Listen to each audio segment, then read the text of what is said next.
గాంధీ భవన్లో గందరగోళం నెలకొని ఉంది. నిజామాబాద్ మున్సిపల్ సన్నాహక సమావేశంలో రచ్చ జరిగింది. గాంధీ భవన్ నుంచి అలిగి వెళ్లిపోయారు జీవన్ రెడ్డి. బీఆర్ఎస్ ఎమ్మెల్యే సంజయ్ను సమావేశానికి పిలవటంపై మాజీ మంత్రి జీవన్ రెడ్డి అసంతృప్తిని వ్యక్తం చేశారు. బీఆర్ఎస్ ఎమ్మెల్యేను కాంగ్రెస్ సమావేశానికి ఎలా పిలుస్తారు అంటూ జీవన్ రెడ్డి అసహనాన్ని వ్యక్తం చేసి పక్క పార్టీ నేతలు పక్కన కూర్చోబెట్టుకొని మున్సిపల్ ఎన్నికలపై ఎలా చర్చిస్తారు అంటూ జీవన్ రెడ్డి ప్రశ్నించారు. దీని మీదే ఆయన అసంతృప్తిని వ్యక్తం చేస్తూ నాకు జరిగిన అన్యాయాన్ని తట్టుకోలేకపోయా అంటూ జీవన్ రెడ్డి మాట్లాడారు. బీఆర్ఎస్తో కొట్లాడిన నాకు అవమానం జరుగుతోంది అంటూ జీవన్ రెడ్డి ఈ మేరకు వ్యాఖ్యానించారు. 10 ఏళ్లు బీఆర్ఎస్తో కాంగ్రెస్ కార్యకర్తలు కొట్లాడారు. అలాంటిది ఇప్పుడు కాంగ్రెస్కి సంబంధించినటువంటి మరొక వ్యక్తిని ఇక్కడ కూర్చోబెట్టి మీరు సమావేశం ఎలా నిర్వహిస్తారంటూ అసంతృప్తిని వ్యక్తం చేస్తూ జీవన్ రెడ్డి అక్కడి నుంచి వెళ్లిపోయినట్లుగా మనకి ఇప్పుడు అర్థమవుతుంది. దీని మీదే గాంధీ భవన్లో రచ్చ జరిగింది. Congress party internal meeting. This is Congress party internal meeting. Congress party అంతర్గత సమావేశానికి ఏదైతుందో వేరే రాజకీయ పార్టీ మన ప్రత్యర్థి పార్టీ, బీఆర్ఎస్ పార్టీ మన ప్రత్యర్థి పార్టీ. మన ప్రత్యర్థి పార్టీ శాతం పక్కన పిలుస్తుడు పెట్టుకొని మన అంతర్గత సమావేశం స్థానిక ఎదుర్కొన్న అంశంపై ఎట్లా చర్చిస్తామే? నేను నిన్నయాక మన జగిత్యాలలో ఏదైతుందో అక్కడ శాసనసభ్యులు చేస్తున్న అక్రమాలు, నేను రోడ్డుపై కూర్చొని ఏదైతుందో అన్ని వెలుగెత్తి ఆయన చేస్తున్న దోపిడీ ఏదైతుందో వెలుగెత్తి పత్రికా ముఖంగా మీ అందరి యొక్క సమక్షం లోపల మొత్తం ప్రజానీకానికి ఏదైతుందో చూపెట్టడం జరిగింది.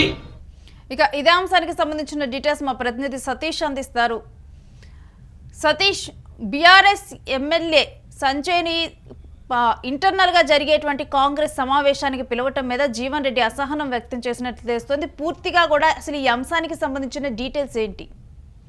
ప్రస్తుతం గాంధీ భవన్ లో ప్రారంభమైన అటువంటి నిజామాబాద్ పార్లమెంట్ సమీక్ష సమావేశం టిపిసిసి అధ్యక్షుడు మహేష్ కుమార్ గౌడ్, పార్లమెంట్ ఇన్ఛార్జ్ ఉత్తమ్ కుమార్ రెడ్డి ఆధ్వర్యంలో ఈ సమావేశం జరిగింది. దాంట్లో ముఖ్య నేతలైనటువంటి ఏదైతే నిజామాబాద్ కు సంబంధించినటువంటి ముఖ్య నేతలైనటువంటి సలహాదారులు షబీర్ అలీ, సుదర్శన్ రెడ్డి, మాజీ మంత్రులు జీవన్ రెడ్డి, మండవ వెంకటేశ్వర్లు, ముఖ్యంగా మున్సిపల్ కార్పొరేటర్లు, కౌన్సిలర్లు అందరూ కూడా కొంతమంది ముఖ్య నాయకులు అందరూ కూడా ఆ మీటింగ్ లో ఉన్నారు. దాంట్లో ముఖ్యంగా వాళ్ళు చర్చించుకున్నటువంటి పాయింట్లు, సర్పంచ్ ఎన్నికల్లో కాంగ్రెస్ పార్టీకి మెజారిటీ ప్రజలు పట్టం కట్టారు, 70-80% సర్పంచ్ స్థానాలు గెలుచుకున్నాం, మున్సిపల్ ఎన్నికలకు ప్రతిష్టాత్మకంగా తీసుకొని ఇప్పుడు పనిచేయాలని చెప్పేసి పెద్ద ఎత్తున అక్కడ మీటింగ్ జరుగుతుంది. ఈ మీటింగ్ జరుగుతున్న సమయంలో పెద్ద ఎత్తున ఏదైతే నిజామాబాద్ కు సంబంధించినటువంటి నాయకులు అందరూ కూడా మాట్లాడారు. సో అందులో భాగంగానే ఆయన ఏదైతే సంజయ్ ని కూడా ఆయన సూచనలు కోరారు. సో అక్కడ జీవన్ రెడ్డి ఒక్కసారిగా విమర్శకు దిగారు. దాదాపు 10 సంవత్సరాల పాటు కాంగ్రెస్ ప్రతి కార్యకర్త నా ఈ ఒక్కడి ఆవేదన కాదు, ఒక బీఆర్ఎస్ ఎమ్మెల్యే గాంధీ భవన్ లోపలికి ఎలా అడుగు పెడతాడు? సో ముఖ్యంగా ఇది నా ఒక్కడి సమస్య కాదు, నేను గత 10 సంవత్సరాలుగా బీఆర్ఎస్ తో కొట్లాడాను, నాతో పాటు లక్షల మంది కార్యకర్తలు నాయకులు కొట్లాడారు. ఇప్పుడు మనం ఏం సమాధానం చెప్తాము అక్కడ నిజామాబాద్ ప్రజలకు? ఆ బీఆర్ఎస్ ఎమ్మెల్యే మన పార్టీలో ఉన్నాడా? మన పార్టీలో లేదు, ఓన్లీ డెవలప్మెంట్ కోసమే నేను ఇక్కడ ఉన్నానని చెప్తా ఉన్నాడు. గాంధీ భవన్ లోకి ఎలా రాణిస్తారు?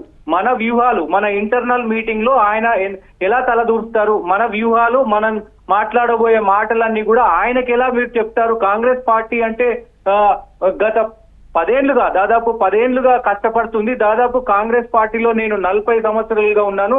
ఏ రోజు కూడా నేను పార్టీ లైన్ దాటలేదు. సో ఈ రోజు నేను టిపిసిసి మహేష్ కుమార్ గౌడ్ కూడా క్షమాపణ చెప్పాను. ఎందుకంటే ఒక బీఆర్ఎస్ ఎమ్మెల్యే గాంధీ భవన్లకు ఎలా వచ్చి మా ముందు ఎలా కూర్చుంటాడు? చట్టపరంగా చెల్లని వ్యక్తి, చట్టాన్ని లెక్క చేయని వ్యక్తి మా ముందు ఎలా కూర్చుంటాడు అంటూ కూడా పెద్ద ఎత్తున ఆయన మాట్లాడిన పరిస్థితిని తీవ్ర అసహనానికి గురై ఆయన మీటింగ్ మధ్యలోనే వెళ్ళిపోవడం జరిగింది. ఇన్నాళ్ళు కూడా ఎవరి మీద అయితే పోరాడేమో అటు వాళ్ళనే తీసుకొని వచ్చి ఇక్కడ కూర్చోబెట్టేసరికి అక్కడ నుంచి వెళ్ళిపోయారా? ముఖ్యంగా ఆయన ముందు అంటే దాదాపు 10 సంవత్సరాలు అక్కడ ఆయన ఏదైతే బీఆర్ఎస్ హయాంలో పెద్ద ఎత్తున సంజయ్ అక్కడ చలామణి చేశారు. ఆయన 2 సంవత్సరాలుగా 3వసారి కూడా ఆయన సంజయ్ ఎమ్మెల్యేగా ఉన్నారు. ఎప్పుడైతే కాంగ్రెస్ ప్రభుత్వం అధికారంలోకి వచ్చిందో అప్పుడు డెవలప్మెంట్ కోసం, నియోజకవర్గ డెవలప్మెంట్ కోసం అని చెప్పేసి ఆయన కాంగ్రెస్ కండువా కప్పుకున్నాడు. జీవన్ రెడ్డి అప్పటికే ఆయనని అడగకుండా ఈయనను చేర్చుకున్నారు. ఎప్పుడు జీవన్ రెడ్డి సీనియర్ నేత, 40-45 సంవత్సరాల నుంచి కూడా పెద్ద ఎత్తున కాంగ్రెస్ పార్టీలో కరుడుగట్టిన కాంగ్రెస్ కార్యకర్తగా ఆయన పనిచేస్తా ఉన్నారు. ముఖ్యంగా ఆయనకు చెప్పకుండా సంజయ్ ని, బీఆర్ఎస్ ఎమ్మెల్యేని సంజయ్ ని కాంగ్రెస్ పార్టీలో చేర్చుకోవడం అప్పట్లో పెద్ద ఎత్తున చర్చనీయాంశమైంది. గాంధీ భవన్ అలాగే పెద్ద ఎత్తున హైకమాండ్ కూడా ఈ విషయాన్ని తీసుకెళ్లారు. పెద్ద ఎత్తున ఆయనకు నచ్చజెప్పే ప్రయత్నం చేశారు.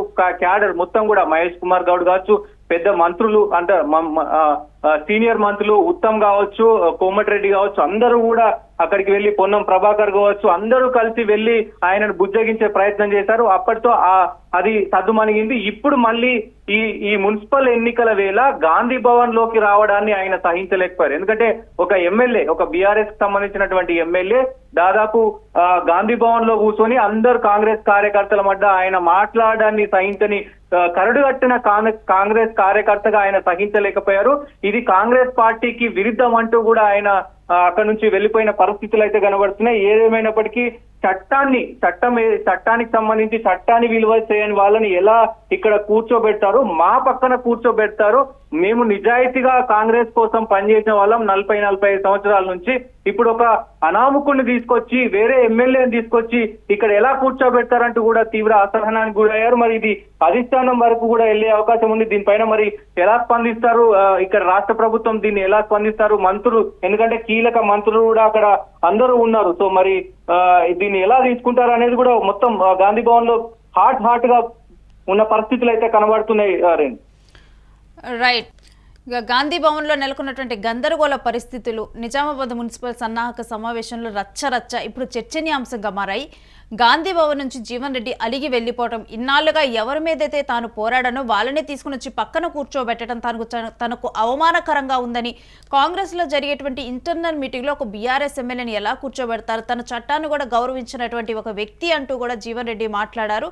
పక్క పార్టీ నేతను తెచ్చి కూర్చోబెట్టాన్ని ఆయన తప్పుపట్టారు.